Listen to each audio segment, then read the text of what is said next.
André. Roman de George Sand. Chapitre 1. Il y a encore au fond de nos provinces de France un peu de vieille et bonne noblesse qui prend bravement son parti sur les vicissitudes politiques, là par générosité, ici par stoïcisme, ailleurs par apathie. Je sais d'anciens seigneurs qui portent des sabots et boivent leurs piquettes sans se faire prier. Ils ne font plus ombrage à personne, et si le présent n'est pas brillant pour eux, du moins n'ont-ils rien à craindre de l'avenir. Il faut reconnaître que parmi ces gens-là, on rencontre parfois des caractères solidement trempés et vraiment faits pour traverser les temps d'orage. Plus d'un qui se serait débattu en vain contre sa nature épaisse, s'il eût succédé paisiblement à ses ancêtres, s'est fort bien trouvé de venir au monde avec la force fourche passer la gerbe aux ouvriers. Ceux-ci, quoiqu'essoufflés et ruisselants, sortaient d'une riche et puissante lignée, et pourtant s'estimaient heureux et fiers de posséder un petit vieux castel et un domaine d'environ 200 000 francs.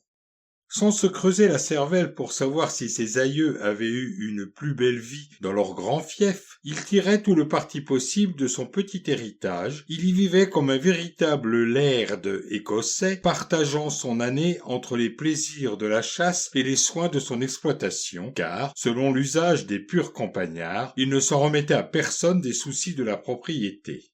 Il était à lui-même son majordome, son fermier et son métayer. Même on le voyait quelquefois, au temps de la moisson ou de la fenaison, impatient de serrer ses denrées menacées par une pluie d'orage, poser sa veste sur un râteau planté en terre, donner de l'aisance aux courroies élastiques qui soutenaient son haut de chausse sur son ventre de Falstaff et, s'armant d'une fourche, passer la gerbe aux ouvriers.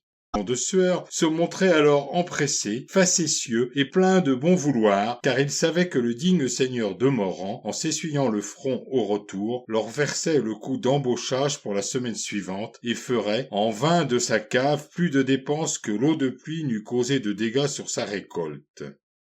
Malgré ces petites inconséquences, le hobereau faisait bon usage de sa vigueur et de son activité.